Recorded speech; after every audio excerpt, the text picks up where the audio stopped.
Well, good evening, everybody. Welcome in. It is Wednesday, October 26th.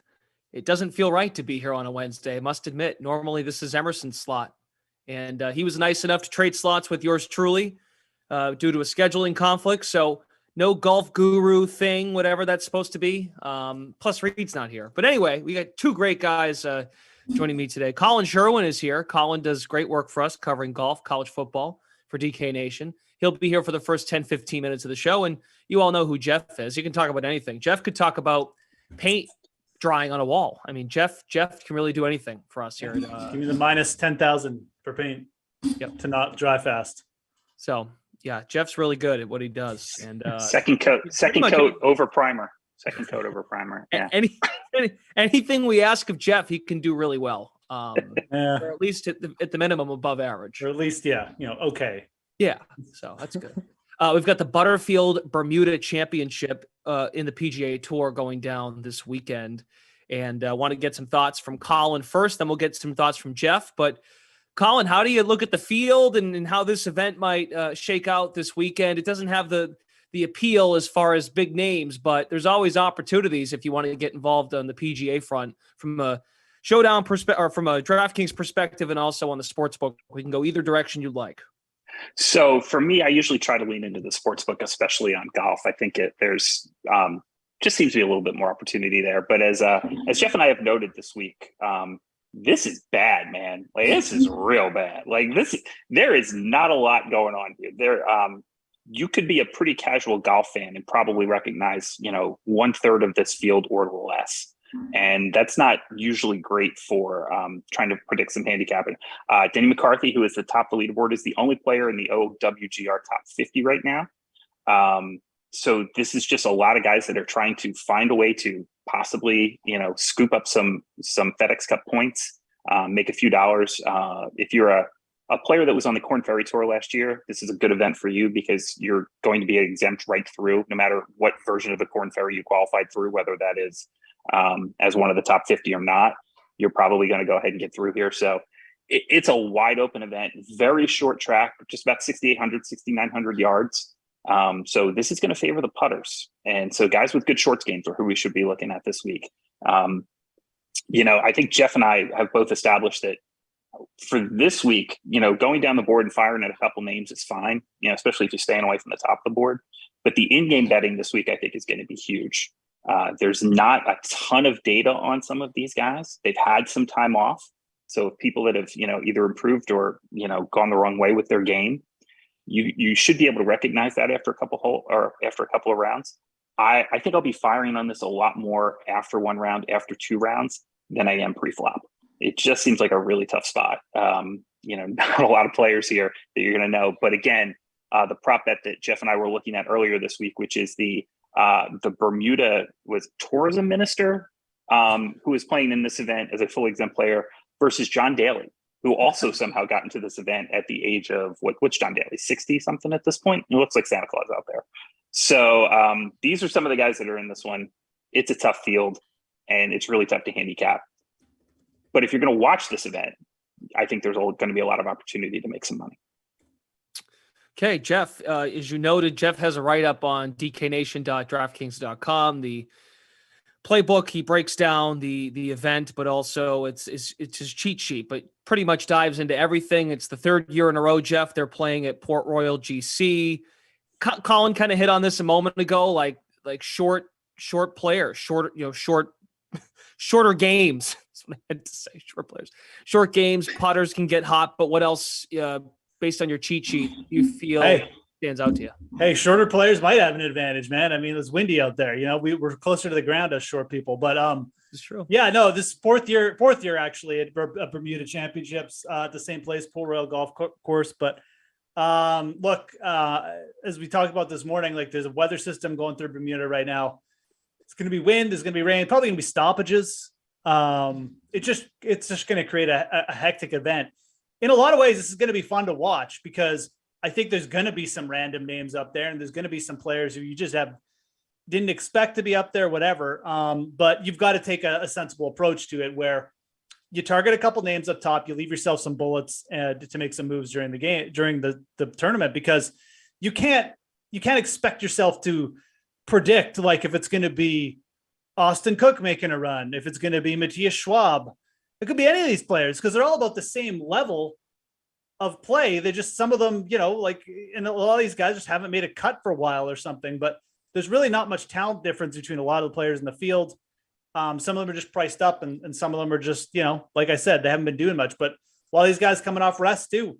You just never know what a guy's been doing, whether he's found something in the time off. So yeah, interesting little event. It's definitely a change. It's not going to be primetime viewing, but for betting, there's always opportunity. And as Colin mentioned, like, I think there is opportunity for betting. You've got to take the right approach to it of get some guys in high odds. If you get one of them high up, maybe you can make a add to your outright card during the live betting. And maybe on Sunday you can get a couple guys going close to the lead. That's going to be my approach anyways.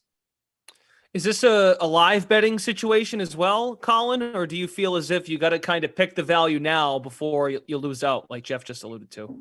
No, I think this is absolutely a live betting opportunity. If you're watching this tournament and you've got, you know, some data on some of these players that are already there, I think there's a very good possibility you're going to be ahead of the algorithms here. You know, keeping an eye on what's happening, seeing how people are playing, seeing the conditions, how that favors certain players over others. Look, the difference between this week and your average like PGA Tour event, you know, last week we had Rory McIlroy, clearly class of field, John Rahm. You know, those guys have some distance between themselves and the rest of the field. It's a little easier to handicap that way. The chalk's done really well on the PGA Tour so far this year as well. There's not a talent gap here.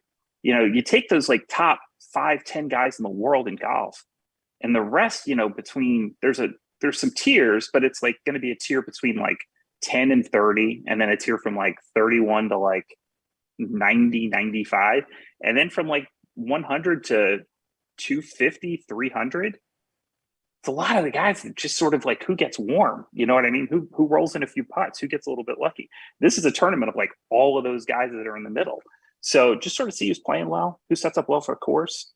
But keep an eye open because the data will be less leading as to what's going to happen as opposed to just your own eyes. Like you can see who's hitting the ball well, who feels confident. Look at some recent results. You know, check some strokes gained in certain types of conditions. You know, you're not going to need a lot of driver this week. Some driving accuracy will, of course, always be helpful. And how well do you roll the ball on the greens? And that's probably going to be the best way to sort of predict what's going to happen here. But this is a crapshoot. You're throwing darts at a dartboard. Okay. Jeff, you're right up. You indicate recent success of Mark Hubbard and also why you might think it's a good idea to start with him if you're playing in DFS as well. Yeah, Hubbard's just, you know, at 10,000. I mean, he's first in strokes gained approach. Like, again, there's no sure things here, but he does seem like a pretty safe play. He's played a lot of these events. He's not necessarily who I'd pick for betting for the simple fact of, again, like, I mean, he's been in contention before and he's not got it done. So I don't really know. I don't really want to bet Mark Hubbard a plus 2,500. There is a couple players like for slightly bigger odds in him that I'd probably rather bet. But for DFS, like he's fine. He's going to be consistent. If he does show up with the putter a bit, he'll probably be in contention because his field is so weak. So yeah, I don't mind starting with him at all. He'll also be one of the more popular players. So, you know, game theory wise, just fading him probably isn't bad. But I think that, you know, a 10K flat in this field, it sounds crazy, but he's really not a bad starting point. That's the DFS side. The betting side, I'm going to take shots with guys like Aaron Rai and Steven Yager. It's just, I think that they're both really well suited for this kind of course. It's shorter. And I think the conditions won't bug either of these guys. They hit it straight. They don't hit it very far, but you know, their irons are going to be good in the wind. And I know, especially Yager is just like a wizard around the greens. So I think that the crazier this event gets, the better it is for him because everyone's going to miss greens. Like Yager is the best at scrambling. I mean, he's pretty much one of the best in the world. So he'll be fine with it. Plus 3,500. I just think in this field, and even Aaron Rai, who's won over in Europe before on quirky courses, I think those guys should be closer to where Hubbard is in odds. So again, I'm not going crazy with the top of the board, but those are two guys I like.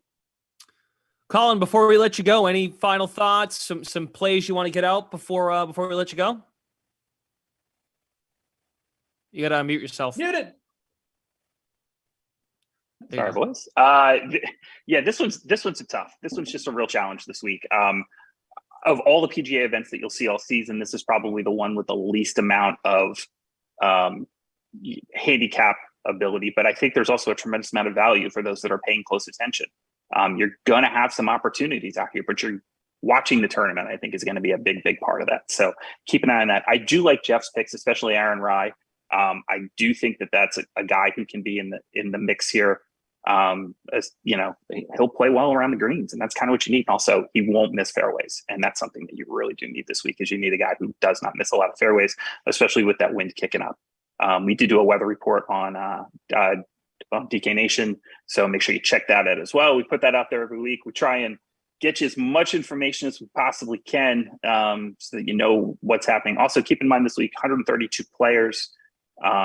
Just for handicapping purposes, something to keep in mind, it is a smaller field than 156, but the cut will still be 65 in ties. So if you're looking at like top 20 type things, probably not going to be too relevant to you, but it is a smaller field than most. You don't have to fade nearly as much to get to the weekend. Yeah, it's a good call. There's a couple top 40 bets I like Scott Piercy is a guy I'm looking at. And even further down, like a guy like Sean O'Hare for a top 40. Just veteran players who are just, these, they're not going to be intimidated by this. They've played these kind of courses before. I think those, like a couple dudes who very capable of grinding out some top 40s here. Cameron Percy. There's another great one. Yeah. Game doesn't set up super great here. Won't matter. At even money to just, all you got to do is fade. You got to fade 92 guys, and 2 of them are John Daly and the behind me and prime minister of whatever. So come on, how tough can this be? So just guys like that with veteran status should have some success this weekend. All right, Colin, thanks so much. Again, he just teased it. Find his work on the latest on the weather. Right now, it's looking like the first 2 days, rain and wind with gusts of 12 to 15 miles per hour. And then Friday could be the worst of the 2, but we'll see what that looks like as the week goes on. It is Wednesday, so we'll see. Colin, thanks for coming by, man. I am here. I am leaving. I am about to rebook my flight. I'm getting into Houston a little bit early. Going to try and slide into Game 1 of the World Series if I possibly can. Kind of fired up to go see that, but maybe I'll go, I'm right down the street. Maybe go see Tom Brady tomorrow night too. This could be a really good sports weekend for me. I originally booked this to go to a USF Houston football game. I could go Thursday night football, Tom Brady versus Lamar Jackson, Friday night Game 1 of the World Series, Saturday a little football. Gonna get out of there at the end of our game, get over the second half of the Rice game across town, and then get to the World Series game too. This could all happen this week. Pretty exciting. Wow. Well, if you go to the World Series and you need a betting pick, call Steve Buchanan as much as you need to. He will happily take care of you. He's always got an open line of communication. So awesome. Thanks, guys. Yeah, of course. See you, Colin. Have a good one. Take care, man. Bye. His viewing weekend is almost as strong as mine. I get to see both my daughters play soccer at once on Saturday. So that's gonna be you talk about back-to-back action, man. Wow. 6-year-olds playing soccer. Pretty cool. Pretty cool. All right, Jeff, let's talk some NFL before we wrap up. Let's do it. We've got about 20 minutes or so to rip through some news today. How about the Eagles going all in? I guess we can start with them. Robert Quinn is heading to Philadelphia. They're bolstering their defense. Eagles, the line hasn't changed. 10.5 point favorites at home against Pittsburgh for this week. But does this move? I guess you got to see Jalen Hurts answer questions, and it's not fair. He's getting in trouble for something he hasn't done yet, but we have yet to see him what it looks like in the playoffs. But this is a move to me, man. They can win in different ways, I think, right? They can pick up their offense if necessary, if he doesn't look his absolute best in some cases. Yeah, no, for sure. And the NFL playoffs are what they are. It's one and done, and it's under a microscope. And I don't know. People get it. Jalen Hurts played one playoff game. Really, we're really getting on that. That's you're right.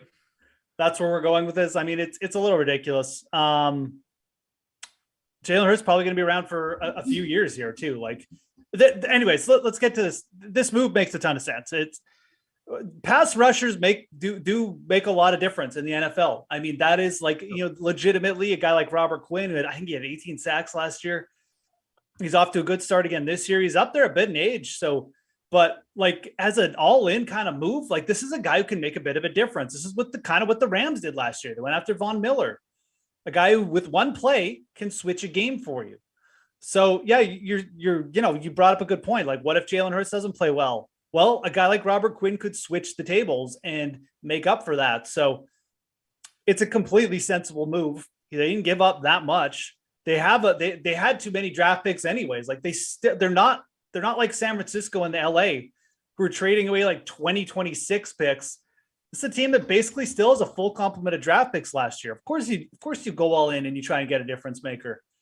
Makes complete sense. Makes sense for the Bears too. Like, you don't need a 32-year-old Robert Quinn. You're not doing anything this year. You're just trying to keep Justin Fields from dying at this point on the field. And Justin Fields looking good, but like, why not get some draft capital to try to rebuild with him? So it makes sense for both teams. I like 18, this. By the way, 18 and a half sacks last year. So you're right on the money. So I was very close. I will say this. The line hasn't moved for this week, but this has me on the Eagles. Like, it's not so much what Robert Quinn is going to do on the field. It's what Robert Quinn, the message that it sends to the team. You know, and anyone who was like maybe getting a little sleepy on Philly, being like, oh yeah, okay, like this is a good season, but you know, whatever. It's like, it's a little wake up time. Like, okay, like we just got a guy he's played for, he's really 18 and a half sacks last year. We're trading draft capital. Like this is a wake up call, mid-season wake up call of that. Like this team is going for it. And if you're part of the Eagles, you've got to love that. Now you got, you know, Kenny Pickett or Mitch Trubisky, whoever they're going to throw out there coming to town. I know that the Steelers covered in this situation last week, but realistically, they shouldn't have covered because Miami was moving the ball. Their coach decided not to kick a field goal late in the game for some reason. Yeah, exactly. Which would have covered the spread. 8 points. I think Pittsburgh was extremely lucky to cover that spread. So I think that you're going to see a similar style game just with the Eagles actually covering this week. Maybe, and look, you don't have to get on it right away. Like this isn't my favorite bet of the week by any means, but if this line got under 10 for some reason, yeah, then I'd be very interested. So I don't know. It's a big line, but you got to think that Philly is going to be a little bit more interested in after this trade. So yeah, I think what's really interesting is futures right now. Pre Quinn, and I want to just, when I said off the top, like pre Quinn, that sounds like a name. Pre-Quinn.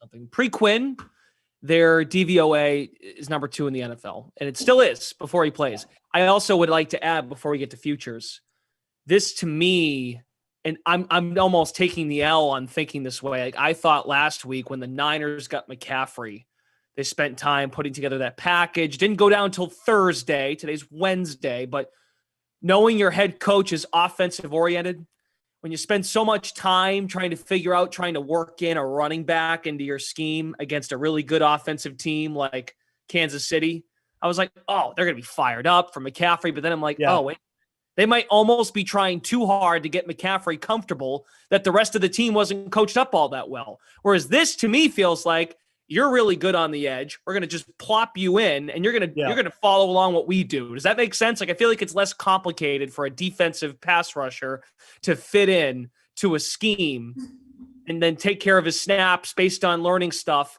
Whereas McCaffrey is such a big name star against a really good offensive team that this almost feels easier to just plop him in. And then, they could absolutely get up for this guy being here. That's all. Yeah, makes a lot of sense, to be honest, when you think about it. I think that's exactly kind of what happened to the 49ers last week.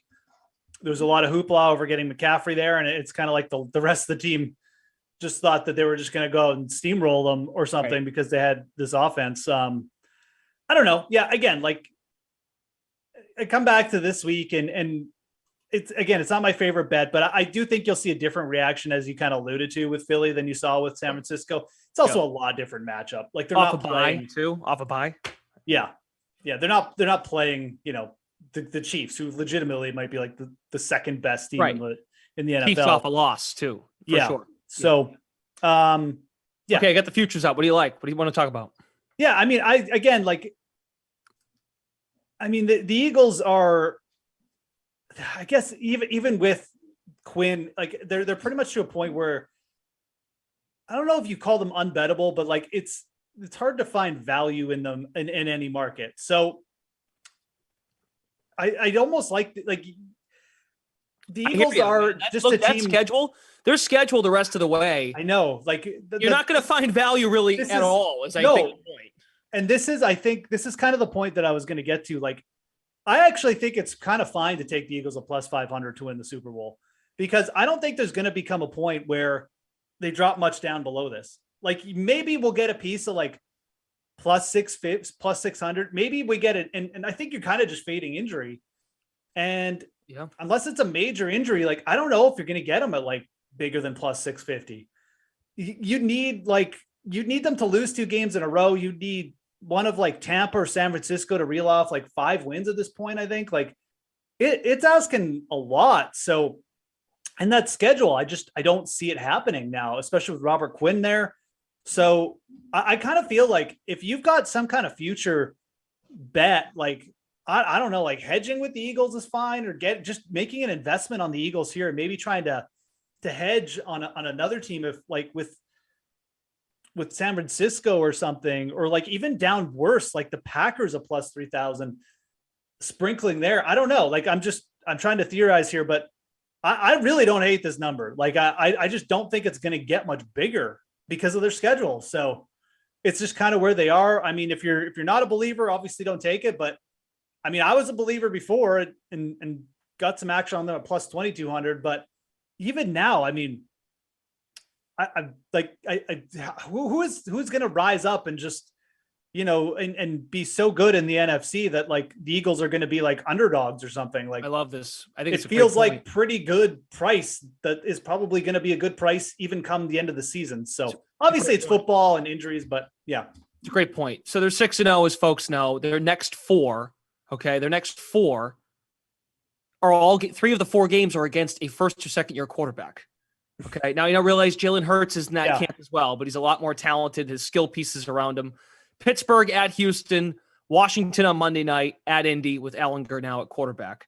But to your point, they have room for error at the end of the season. At this number at plus 500, if they handle their business, now we'll see what Dallas looks like, and even the Giants. I think this is where it could get a little murky. If they lose one of those games to the Giants or the Cowboys, and there's a legitimate chance for one of those 2 teams to steal the division from them at the end of the year, that's where you might be in some trouble. But they might be so far and away ahead that they're going to get the 1 seed in the NFC. And you're talking about the bye already. If they're 9-0, even if they're 9-1, if they go 3-1 on this 4-game stretch before the Green Bay game at home, I mean, I think you're right. I mean, at that point, how are odds makers going to move this number further away? I don't see it either. So it's perfectly fine to just say like plus 500 is too small and I'm not going to bet Philly. At the same time, just realize like this could be like as big as it gets, as good as it gets, and I will say, if it does end up being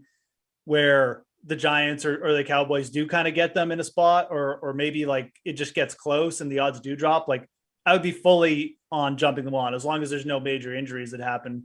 I think that, the Giants, scrappy, good. Like I still don't know how they're winning games. Sometimes they're just well coached, but I think that it's going to come a point in the playoffs where they're just not going to have enough to move the ball against some of these other teams. And then Dallas is just Dallas. They're coached by Mike McCarthy. We saw it a couple of weeks ago. Like it just, against the Eagles. Like, it's just, it's not the same. Like they're just not the same teams. Dallas is just more one-dimensional. They really rely on their defense.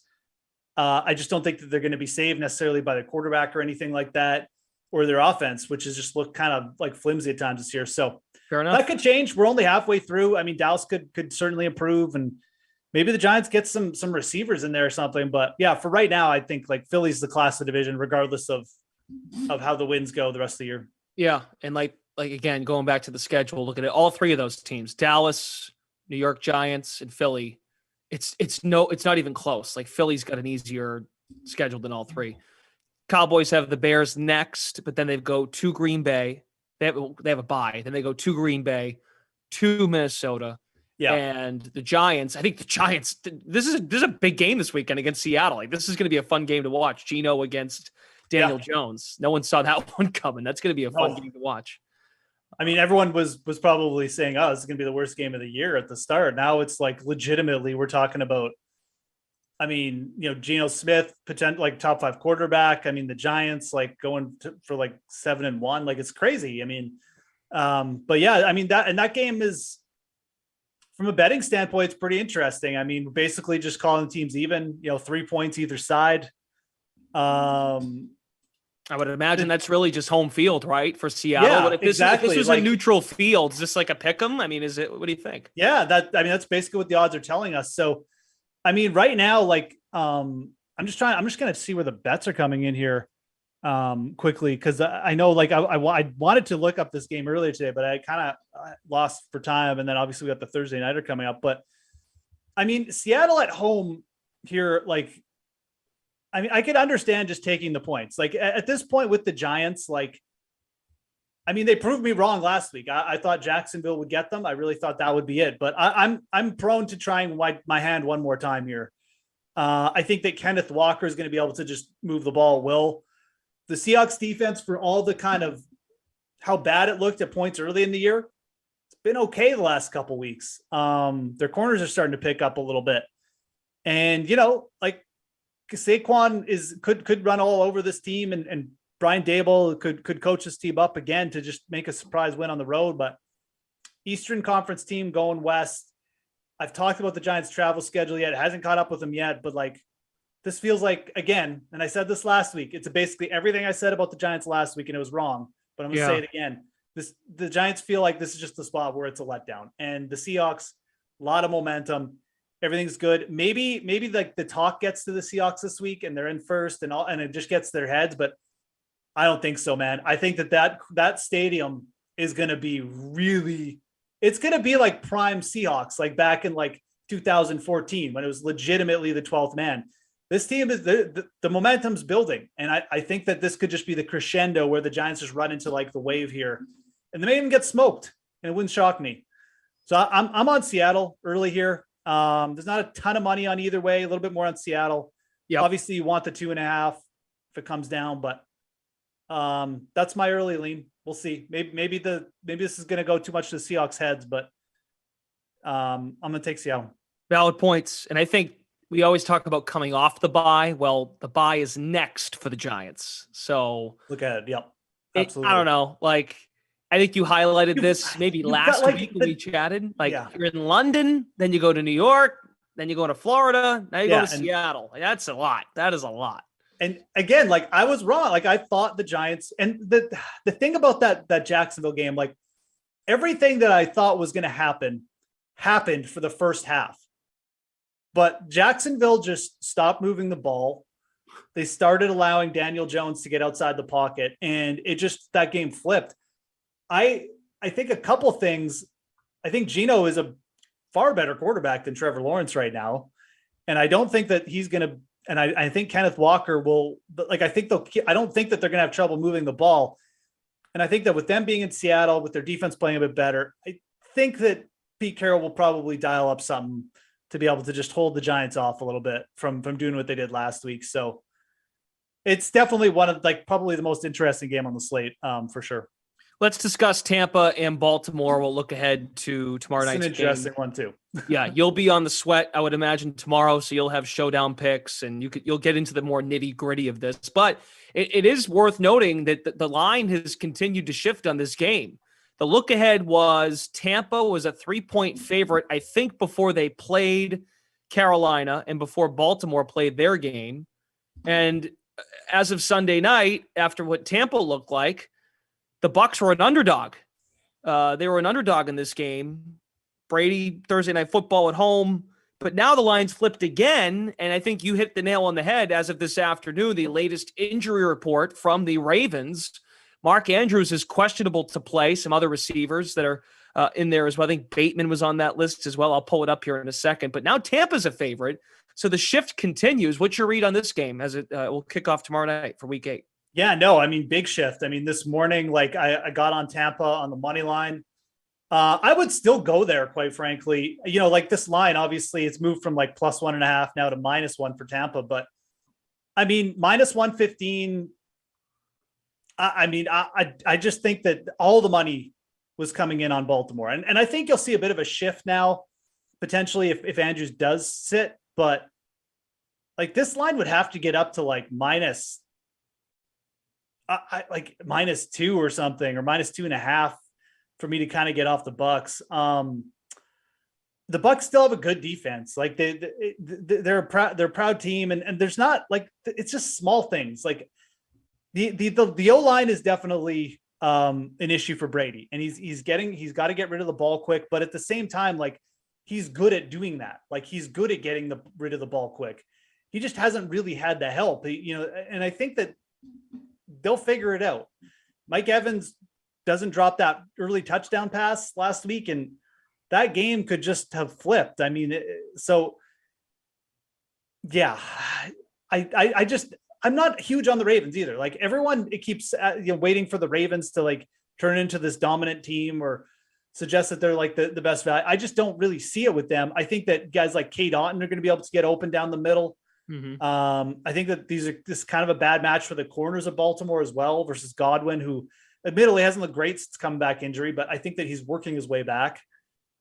And I think Tampa's going to be able to move the ball in this game. So on the other side, like if Baltimore doesn't have Andrews, I mean, that's their number one. That's kind of like the equivalent of like, Green Bay losing Devontae Adams, right? I mean, like it's not good for Lamar against a pretty tough defensive front of Tampa, like who are going to be, it's going to be tough to run against. So yeah, I'm kind of on the Bucks. I think this is a good turnaround game for them. I know it's a short week, but sometimes just getting back out there after an embarrassing loss is exactly what you want to do. And that's where I would go. I would go Tampa Bay here.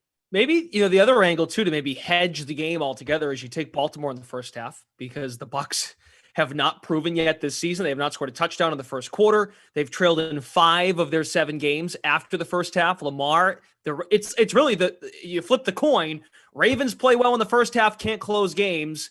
Tampa can't play well in the first half, and then they kind of make a little sort of a comeback and they keep you sort of engaged. It's really been bad all 4 quarters offensively for the Bucks. So I'm not going to give them too much credit for how they look in the second half of games. It's been pretty much the same in both halves, but their slow starts are for real. So that might be a potential angle. If so, the other name was Bateman. I was right. Bateman's on the injury report as well. Gus Edwards is a limited participant. Like they can't get the running back thing right in terms of health.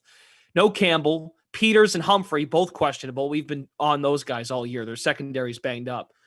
Do you want to go to Tampa props like a Godwin or an Evans? Like Godwin's been phenomenal. Brady loves Godwin. I mean, I'm watching. He does. My worry with Godwin is he just hasn't looked right yet. Maybe it's just a timing issue, but it could just be. He's getting the targets though. He's getting the targets. No, he is. And I actually I don't think it's a Godwin thing. I actually think Godwin's getting hurt the most by the O-line because he runs deeper routes. These have to develop, and Brady is because he's under more pressure this year and he doesn't have a good O-line.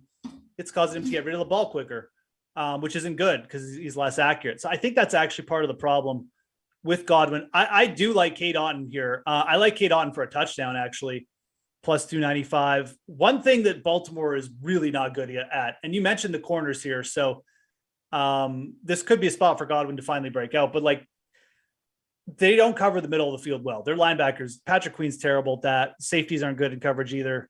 So I like Cade Otton props. Touchdown, I think, is very interesting.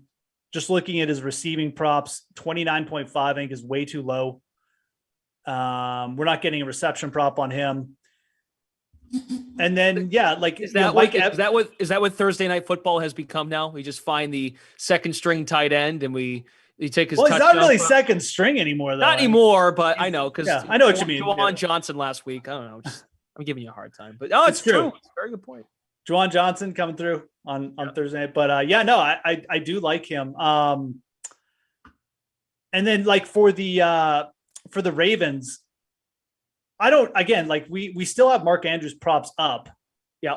But I think actually it just kind of flew off there. Yeah, that happened to me too. I'm not doing anything. I promise. They might be getting ready to take him out. We're going over on Rashad Bateman. If Andrews sits and Bateman plays, like that 47.5 is going to be super low. So I would take a flyer on going over Bateman right now. Andrews sounds very questionable. He didn't do anything last week, and now it's a short week. My feeling is that he sits. And I think taking it over on Bateman is a good play, regardless of what happens with Andrews. We know he's not 100%. It's a Tampa secondary that's, coming off a bad game against DJ Moore. They've been prone to giving up big games to wide receivers last few years anyways, with the same personnel. Yeah. I think Bateman's a good over target in this game. Okay. Doesn't it tell you everything you need to know that you only got 2 Ravens pass catchers in the receiving yards department? That just kind of proves the point of they don't have much in terms of depth. I mean, I know Duvernay can hit you with the big one every once in a while, but that's a problem for Lamar Jackson. We'll see what they do at the deadline. I'm curious. I think that speaks to the whole problem of the Ravens, why I don't put them in the same league as the Chiefs or the Bills. They're one-dimensional. They do one thing well. They can run the ball, and they have Lamar Jackson. And if you put them in a spot where they have to throw more, and okay, Mark Andrews could take over a game, but if you shut down Mark Andrews, it's over. Right. I mean, the game is legitimately over. The Ravens have proven time and time again. You get them down, just like the Titans, who just beat them up a couple years in a row. You get them down, they're not coming back. It doesn't matter how bad your secondary is. You just have to take away one guy. So that's my problem with the Ravens. And I kind of feel like this game may actually play out like that. Tampa may jump out. I know you talked about Tampa starting slow, but they know that's going to happen. They know that. And they're going up against the banged up Ravens defense. I think Tampa actually gets out fast here and puts Ravens on their heels. And that's how they win the game. So I'm obviously trying to look ahead here and playing the, this is the where Tom Brady gets it together game. But good job, Jeff. I do think that this is a spot where that's going to happen. You're just a fair analyst. I don't think I've ever heard you give a pro Brady angle before until today. So that's how we'll close the show. So you can't backtrack. Oh, here's another one. I actually don't put all the blame on Brady for this. I don't think he's actually looked that bad. I think it's a lot of it's O-line, a lot of it's injury issues, and a lot of it's he doesn't have Antonio Brown and Rob Gronkowski anymore. Mm-hmm. People forget that was the 3rd and 4th option on this team last year. It's Otten time, Jeff. It's Otten time. I do think it's Otten time. I think Otten's going to catch a touch. I think he's going to have a big game again. So okay, mark the tape. We have to go because Eamon's yelling. Cade. Don't fade the Cade. Ooh, I love it. Don't fade the Cade. Phenomenal. Thanks to Jeff Ulrich, of course, Colin Sherwin for joining us, Andrew and Eamon for doing their thing behind the scenes. We will see you tomorrow for the Sweat at 11, and then we'll have the Slate again as well after the 4 p.m. Eastern Madden Sim. Have a great night, everybody. See you tomorrow.